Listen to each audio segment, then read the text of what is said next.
Hi, hello எல்லாருக்கும் வணக்கம். இன்னைக்கு நம்ம ஒரு மீன் குழம்பு ரெசிபி வீடியோ தான் பார்க்க போறோம். காணாங்கத்த மீன் வச்சு எப்படி குழம்பு செய்யறதுன்னு தான் பார்க்க போறோம். இந்த குழம்பு ரொம்பவே சூப்பரா டேஸ்டியா இருக்கும். மறக்காம எல்லாருமே ட்ரை பண்ணி பாருங்க. இந்த மீன் வந்துட்டு ரொம்ப ரேட்டும் கம்மியானதும் கூட. பட் டேஸ்ட் ரொம்ப சூப்பரா இருக்கும். மறக்காம ட்ரை பண்ணி பாருங்க. இதுக்கு தேவையான இன்கிரிடியன்ட்ஸ் எல்லாமே பார்க்கலாம். 2 பெரிய சைஸ் வெங்காயம், கொஞ்சமா கருவேப்பிலை, 2 பெரிய சைஸ் தக்காளி, 50 கிராம் அளவுக்கு புளி ஒரு 1/2 அன் ஹவர் முன்னாடி நான் ஊற வச்சு எடுத்து வச்சிருக்கேன். அதுலயே குழம்புக்கு தேவையான உப்பையும் ஆட் பண்ணி வச்சிருக்கேன். கல்லுப்பு சேர்த்திருக்கேன். இப்போ குழம்பு எப்படி செய்யறதுன்னு பார்க்கலாம் வாங்க. ஒரு கடாயில ஒரு 50 கிராம் அளவுக்கு ஆயில் சேர்த்துக்கலாம். கொஞ்சம் ஆயில் வந்துட்டு எக்ஸ்ட்ராவே சேர்த்துக்கலாம். அப்பதான் மீன் குழம்பு நல்லா டேஸ்டா வரும். ஆயில் காஞ்சதுமே கொஞ்சமா வடகம் சேர்த்துக்கலாம். இது ஹோம்மேட் தான் வடகம். ரொம்ப டேஸ்டா இருக்கும். இப்போ வடகம் பொரிஞ்சதுமே இந்த ஸ்டேஜ்ல நம்ம கட் பண்ணி வச்சிருக்க ஆனியன், அதுக்கப்புறம் கருவேப்பிலையும் சேர்த்துக்கலாம். இது எல்லாமே நல்லா கோல்டன் ப்ரௌன் ஆகி ஃப்ரை ஆகி வரணும். அது வரைக்கும் நம்ம லோ ஃப்ளேம்லயே வச்சு ஃப்ரை பண்ணி விட்டுக்கலாம்.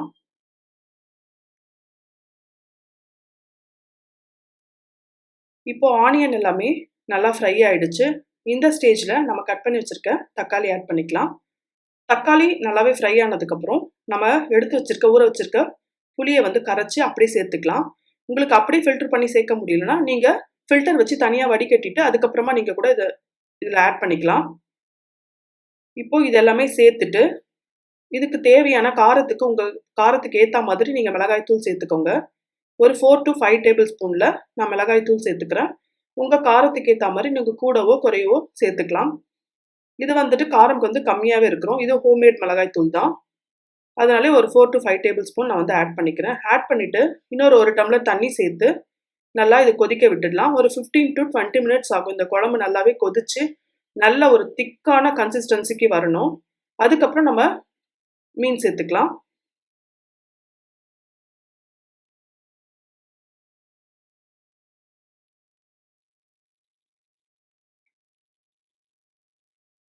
இப்போ தண்ணியெல்லாம் சேர்த்ததுக்கு அப்புறமா கொஞ்சமா கொத்தமல்லி அதில் கட் பண்ணி மேலே அப்படி தூவி விட்டுக்கலாம்.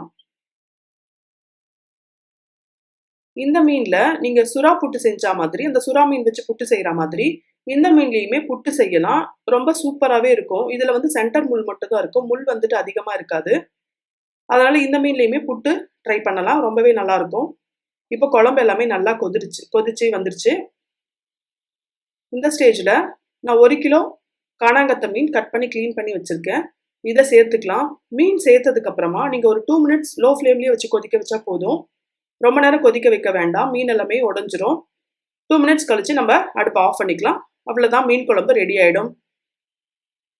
இந்த மாதிரி சூப்பரான ரெசிபி வீடியோஸ் உங்களுக்கு வேணும்னா மறக்காம நம்ம சேனலை சப்ஸ்கிரைப் பண்ணிக்கோங்க. நெக்ஸ்ட் ஒரு சூப்பரான ரெசிபி வீடியோட உங்களை நான் மீட் பண்றேன். ஓகே, பாய், தேங்க்யூ.